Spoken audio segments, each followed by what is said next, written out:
Assalamualaikum warahmatullahi wabarakatuh. Pada pertemuan kali ini kita akan membahas tentang pendekatan-pendekatan dalam studi agama.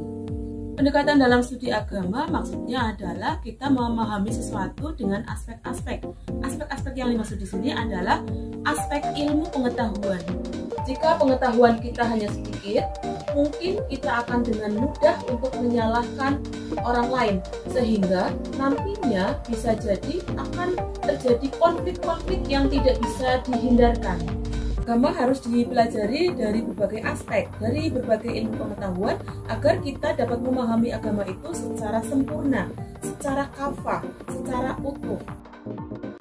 Sebelum membahas materi ini lebih jauh lagi, terlebih dahulu kita kemukakan tentang apa yang dimaksud dengan pendekatan. Menurut KBBI, pendekatan merupakan proses perbuatan, cara mendekati, usaha dalam rangka aktivitas penelitian untuk mengadakan hubungan dengan orang yang diteliti. Atau bisa juga dikemukakan sebagai metode-metode untuk mencapai pengertian tentang masalah penelitian. Pendekatan juga dapat didefinisikan sebagai cara pandang atau paradigma yang terdapat dalam suatu bidang ilmu yang digunakan dalam memahami agama.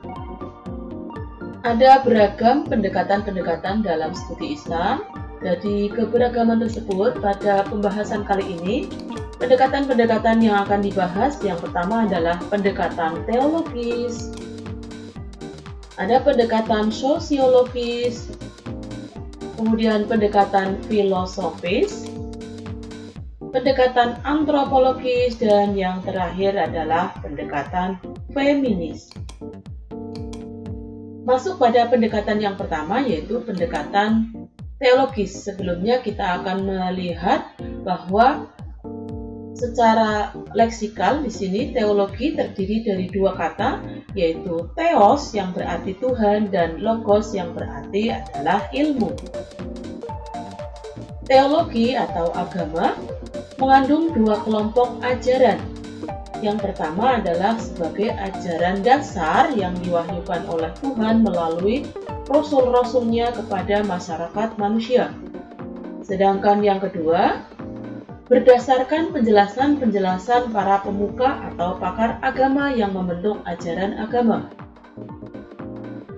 Yang pertama, sebagai ajaran dasar. Sebagai ajaran dasar, agama itu bersifat absolut, mutlak benar, tidak berubah dan tidak bisa diubah. Sedangkan yang kedua, menurut penjelasan ahli. Menurut penjelasan ahli, agama itu bersifat relatif, nisbi berubah, dan dapat diubah sesuai dengan perkembangan zamannya.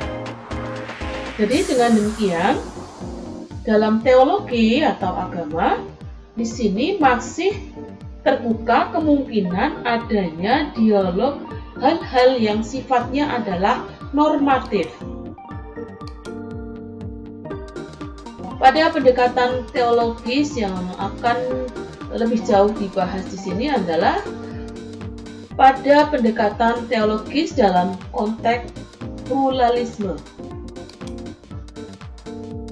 Dalam konteks pluralisme, yang pertama ada pendekatan teologis secara normatif.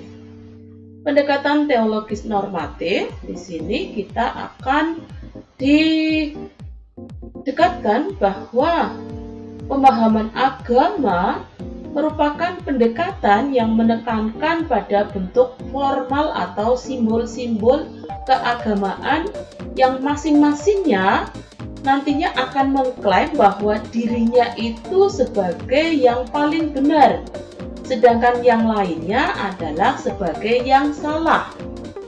Aliran teologi yang satu begitu yakin dan fanatik bahwa pemahamannya adalah yang benar, sedangkan paham yang lainnya adalah salah, sehingga nantinya akan memandang bahwa orang lain itu keliru orang lain itu sesat, orang lain itu kafir, orang lain itu murtad dan sebagainya dan sebagainya.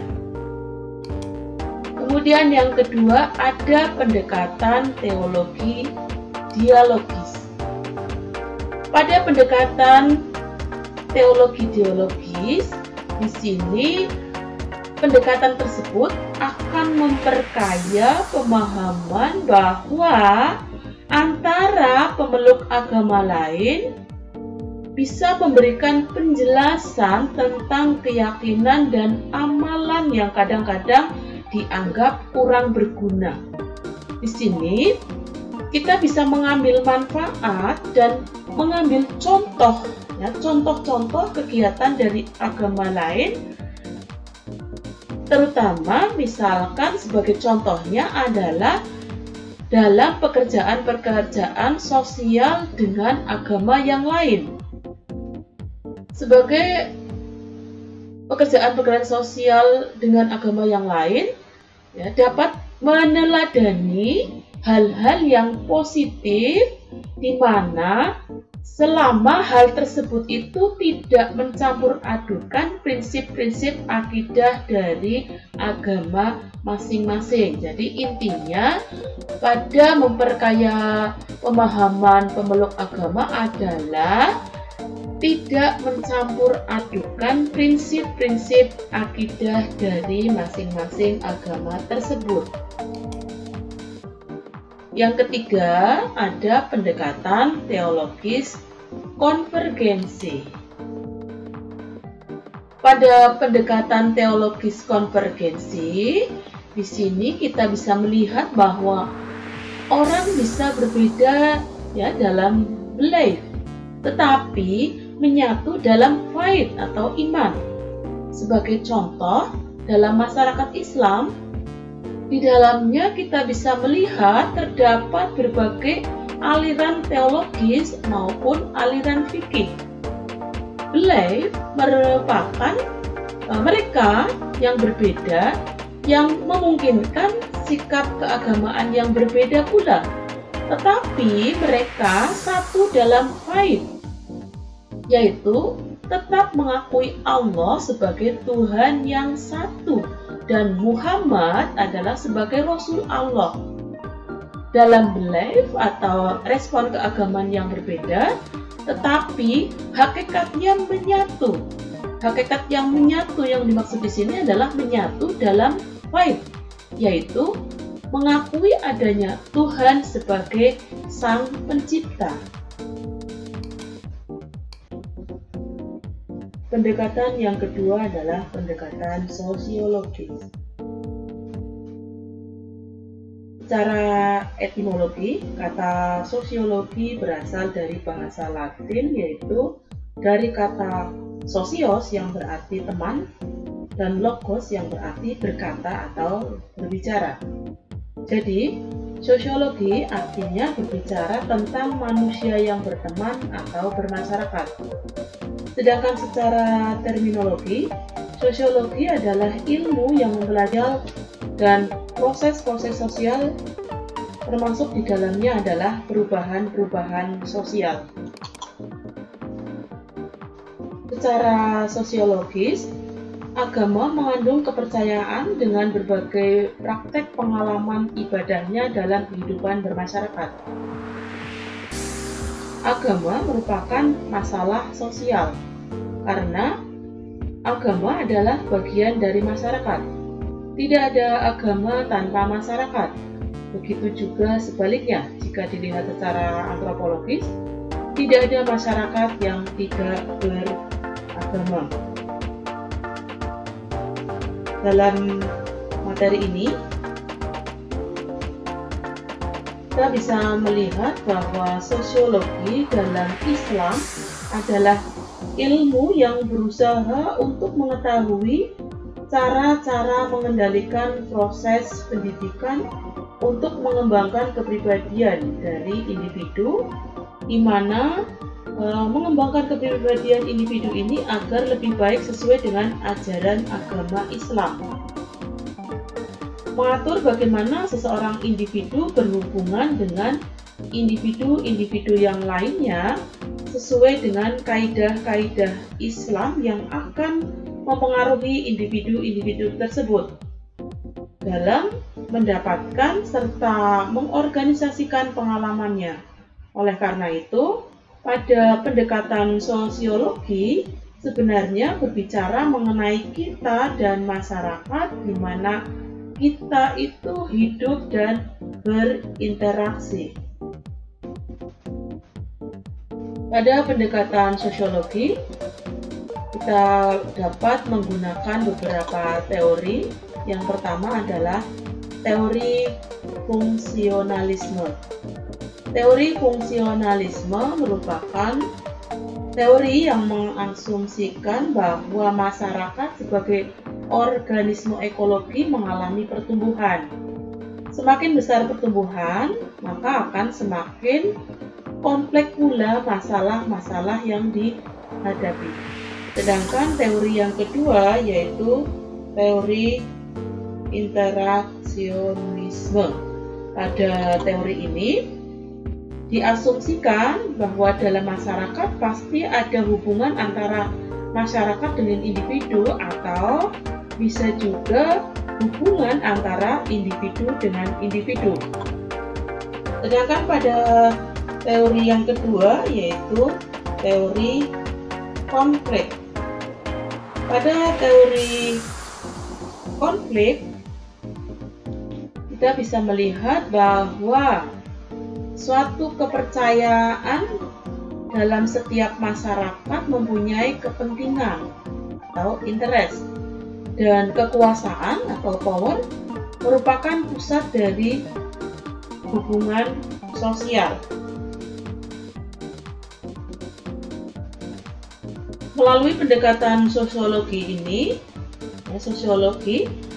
agama itu akan dapat dipahami dengan mudah karena agama itu sendiri diturunkan untuk kepentingan sosial. Jadi menurut pendekatan sosiologi bahwa kita akan memahami tentang agama ketika kita melihat bahwa di masyarakat ada hal-hal yang sifatnya adalah sosial. Maka di sini ketika kita memahami tentang pendekatan sosiologi, maka akan dengan mudah untuk memahami tentang kepentingan sosial bermasyarakat. Pendekatan berikutnya yaitu ada pendekatan filosofis. Secara etimologis, kata filsafat atau falsafah berarti di sini kita bisa melihat kata tersebut berasal dari bahasa Yunani, yakni dari kata pio yang berarti cinta, suka dan senang, serta dari kata sophia yang berarti adalah pengetahuan dan kebijaksanaan. Dalam kajian Islam, berpikir secara filosofis dapat digunakan dalam memahami agama dengan maksud agar hikmah, agar hakikat atau inti dari ajaran agama itu dapat dimengerti dan dipahami secara seksama. Jadi maksudnya adalah kita dapat memahami agama ya dengan maksud hikmah, hakikat dan intinya itu dapat dimengerti secara seksama. Sini contohnya adalah dari apa yang sudah dilakukan sebelumnya oleh Muhammad Al-Jurjawi dalam buku Hikmah Al-Tashri wa Falsafatuhu. Melalui pendekatan filosofi ini, seseorang itu nantinya tidak akan terjebak pada pengalaman agama yang bersifat formalistik, yaitu bahwa ketika kita mengamalkan agama dengan susah payah tetapi tidak memiliki makna apapun, kosong tanpa arti, sehingga yang didapatkan hanya menunaikan rukun Islam kelima dan berhenti hanya sampai di situ saja. Ia tidak dapat merasakan nilai-nilai spiritual yang terkandung di dalamnya. Namun dengan mempelajari pendekatan filosofis ini, maka kita tidak akan menyepelekan bahwa pengalaman agama hanya yang bersifat formal. Jadi filsafat itu akan mempelajari segi batin yang bersifat esoterik, sedangkan bentuk formalnya pada memfokuskan segi lahiriah yang bersifat eksoterik. Islam sebagai agama yang banyak menyuruh penganutnya untuk mempergunakan akal pikiran adalah dapat dipastikan sangat memerlukan sekali pendekatan filosofis dalam memahami ajaran agamanya. Jadi pada intinya, pendekatan filosofis adalah cara pandang atau paradigma yang bertujuan untuk menjelaskan inti, menjelaskan hakikat, menjelaskan hikmah mengenai sesuatu yang berada di balik formanya. Dengan kata lain, bahwa pendekatan filosofi adalah upaya yang sadar untuk menjelaskan apa di balik sesuatu yang nampak. Dengan menggunakan pendekatan filosofis ini, terutama dalam studi Islam, maka seseorang itu akan dapat memberikan makna terhadap sesuatu yang dijumpainya, dan dapat pula seseorang itu akan menangkap hikmah dan ajaran-ajaran yang terkandung di dalamnya. Dengan demikian, seseorang itu akan mengerjakan amal ibadah di mana ia itu tidak merasakan kekeringan spiritual yang menimbulkan kebosanan. Semakin menggali makna dari filosofis dalam ajaran agama, maka semakin meningkat pula sikap, penghayatan, dan daya spiritualitas yang dimiliki oleh seseorang. Itu di antara manfaat-manfaat ketika kita mempelajari tentang pendekatan filosofis dalam studi Islam. Pendekatan yang keempat adalah pendekatan antropologis. Istilah antropologi sendiri berasal dari bahasa Yunani, yaitu dari kata anthropos yang berarti manusia dan logos yang berarti adalah ilmu. Dengan demikian, secara harfiah, antropologi berarti ilmu tentang manusia. Salah satu fenomena manusia yang menarik perhatian antropologi adalah kehidupan manusia dalam bidang keagamaan.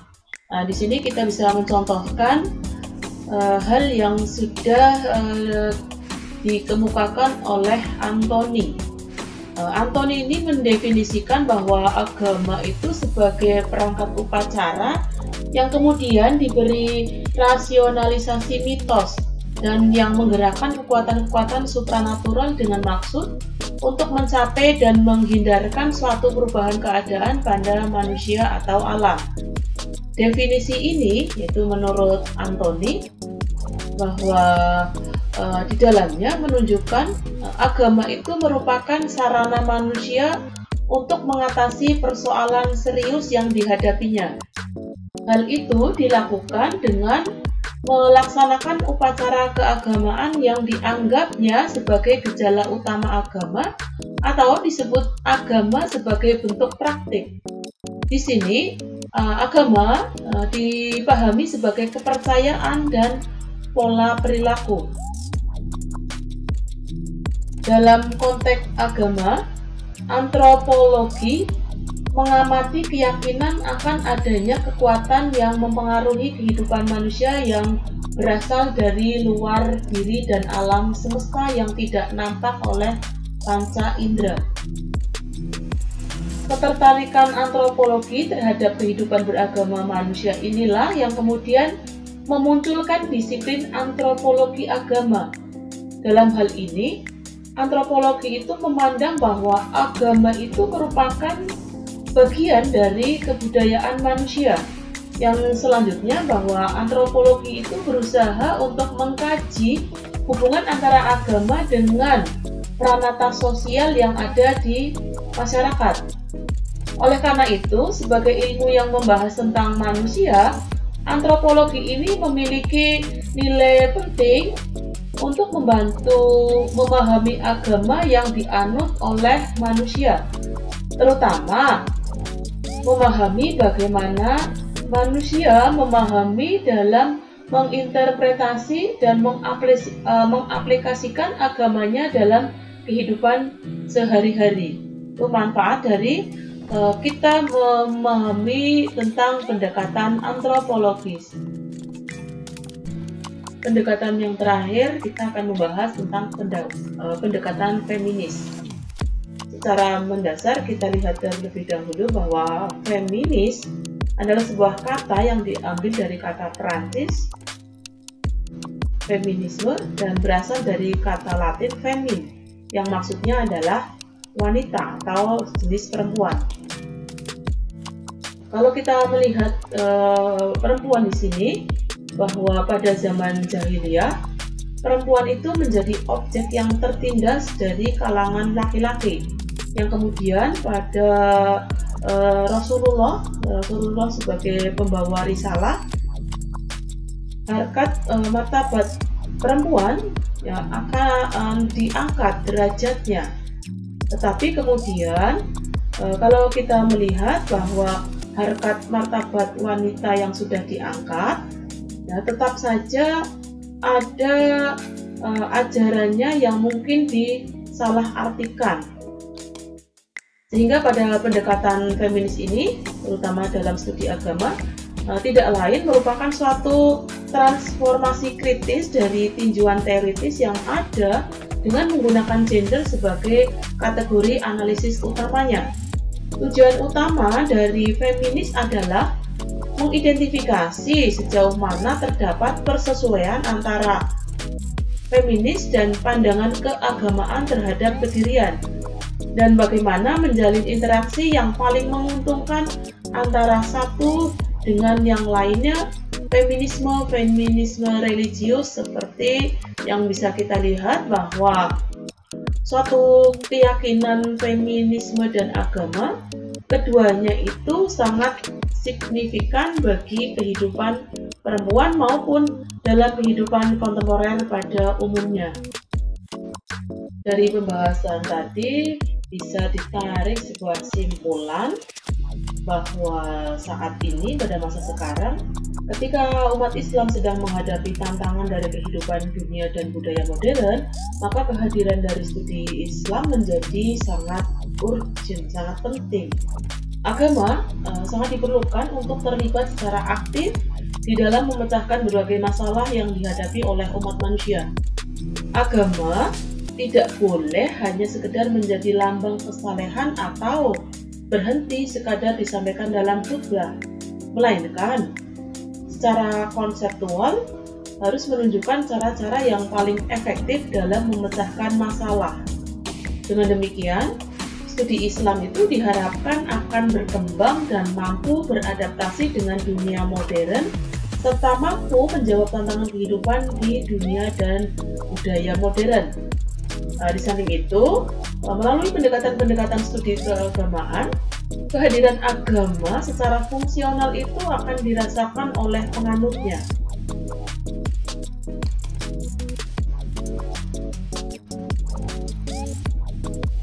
Demikian pembahasan tentang pendekatan-pendekatan dalam studi agama. Terima kasih atas perhatiannya. Wassalamualaikum warahmatullahi wabarakatuh. Terima kasih sudah menonton. Jangan lupa like, comment, share, and subscribe.